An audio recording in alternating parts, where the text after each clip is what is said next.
Hey guys, welcome back to my channel, or welcome if you are new here. So for today's video, this is going to be part 2 of my Duende story. So if you have not yet watched that first video, please go ahead and do so. I'm gonna leave it linked in the description box.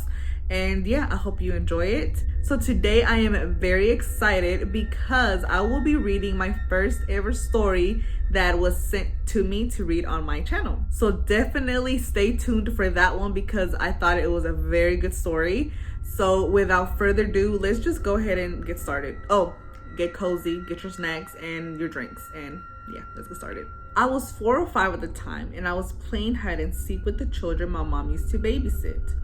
I decided to hide at the side of the bed, which was right next to a wall. While I was hiding, I had one of my legs under the bed. At this moment, I felt great pain in my leg. It felt as if someone had grabbed it in a very forceful way. I remember looking under the bed right away and seeing nothing, but still feeling that force in my leg, so I kicked it in the direction I felt the force was coming from. As soon as I did that, I felt relief in my leg and quickly ran away. I ran to my dad and told him what had happened, but he just said it was my imagination. As soon as he told me that, I showed him my leg, which had a clear mark, which looked like a really small hand had made it.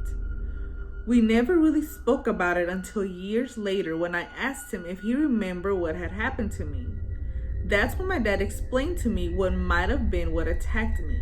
My family comes from Mexico, where the belief of duendes or gnomes/elves is very strong. Duendes are small, humanoid creatures that enjoy the company of children but are very aggressive towards them. They kidnap these children and force them to become their playmates, and if these children don't meet their standards, they brutally hurt them. My dad believes that maybe one of these duendes was trying to get me but failed when I managed to fight back and escape. He states that the reason I didn't see it was because I was a child with a strong soul that was not meant to be taken by this thing. Therefore, I wasn't granted with the ability to see this thing. I'm not sure I believe in everything my dad told me, but I do know what happened to me is a thing I will never forget. What do you guys think about having a strong soul? Does that determine whether you can see a duende or not? Or just in general, do you feel like if you have a strong soul or if you are stronger minded, is that the reason why you don't see paranormal things, ghosts, spirits, all of that? So because I have heard about that. And supposedly if you have a weaker mind, so they say, you're more likely to experience stuff like that. But I don't know if I believe it, but I definitely have heard of it. So let me know what you think about that. Okay, next story. Okay, so here's my gnome story. When I was a kid, we would get together with my cousins a few times a year. They would either come stay with us for a few days or we would stay at their house for a few days. My oldest cousin is a year older than me and my other cousin is a year younger. The gnome story took place at their house. I can't remember exactly how old I was at the time, but somewhere between 4 to 6-ish. So me and my older cousin were sleeping in her room when I was awakened by whispering. She had a nightlight next to her dollhouse so I could see a little bit in her room. When I looked around to see where the whispering was coming from, I saw what looked like gnomes.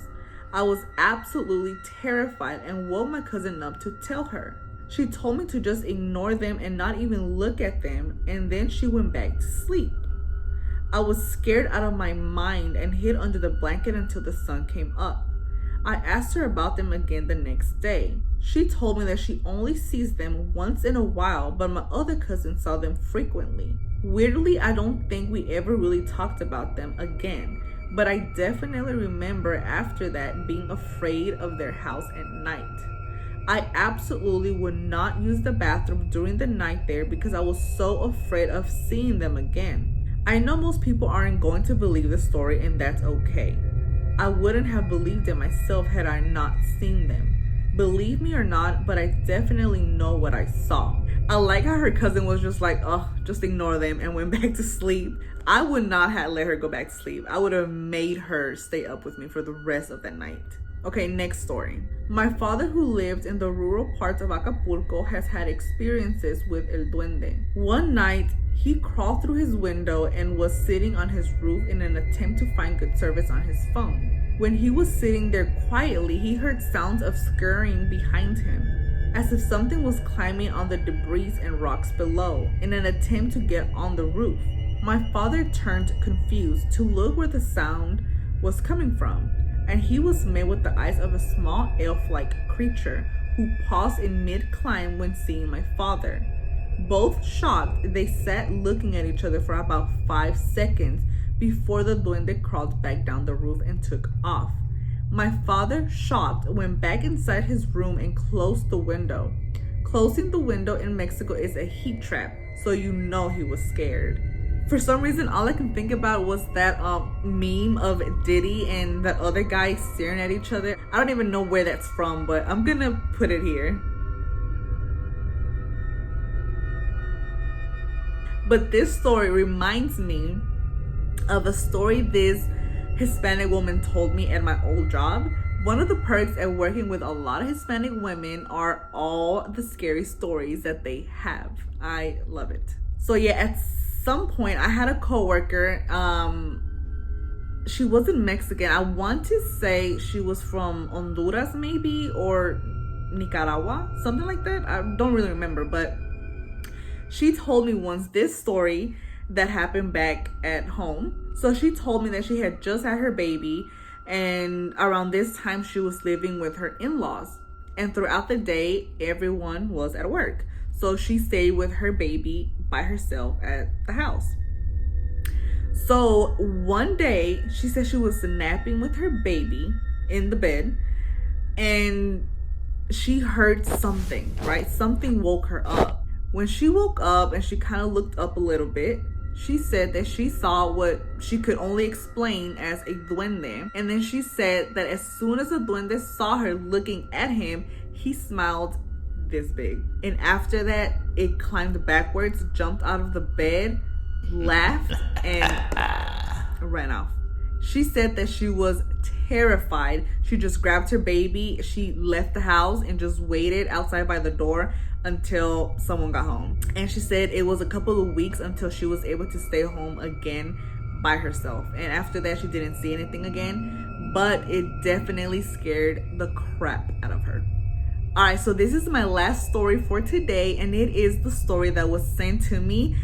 She actually wrote it in the comments from my first one, the video. So if you want, you can go read it. So before I read it, just quick shout out to Red Rose Warrior for sending me your story and allowing me to read it on my channel. Thank you so much. All right, so she says, I'm just a white woman who has always lived in the state of Pennsylvania.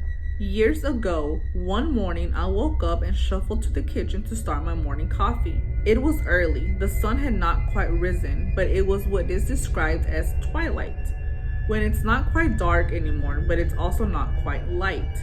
I gazed out of my kitchen window as the coffee dripped into the pot. There, across the street, sitting on my neighbor's step, was a small being. They were open wooden steps to a wooden porch. My eyes grew wide as it came into focus. He was just sitting there, swinging his legs as though he hadn't a care in the world. I say he because it had a beard. I rolled my eyes as I couldn't believe what I was seeing. He did look just like one of those garden gnome statues. After rubbing my eyes, he was still there, so I really checked him out, wanting to remember as many details as I could. His pointed yet rounded hat was deep red. He had the vest, which was a dark green. His shorts were gray and his shoes were brown. His shoes just looked like regular, just below the ankle shoes. No points or curls at the tip, just rounded toe like normal shoes. I looked away and then looked back to make sure I wasn't imagining things. Yes, he was still there. Then he stopped swinging his feet and started looking around as though someone may have called for him, or maybe felt my stare. I was pretty blown away, and for whatever reason, I ducked back behind my curtain because I didn't want him to see me seeing him. Not sure why really. I poured my coffee and added cream. took their first glorious sip, and then peeked out around the curtain once more, and this time he was gone. I told my husband and he chuckled a little, not sure if he believed me or not, and our son wasn't yet in the world. So yeah, guess I'd have to say I saw what I always called a gnome. 100% true, I swear. P.S. It's not really that thrilling, but you may tell my story if you wish. It was definitely thrilling to me. I love the way that she wrote this with all the details because I really felt like I was there. Like I could really imagine it in my head, like what was going on, what she was seeing. But like I told her, I'm glad that it wasn't a bad experience per se. I feel like if I were to see a duende, this is the type of experience that I would want. If you have any more stories, please send them in again. I love the way that you tell your stories. And if you would like to send your story in for me, you can do so at giacparanormal@gmail.com, and I would love to read your story on my channel. Alright guys, so these are the stories for today. Let me know what you thought. Leave me a little comment and let's talk about it. Let me know if you have any duende stories. I would love to hear all about that. And yeah, thank you guys so much for watching, and I will see you guys on the next video. Bye.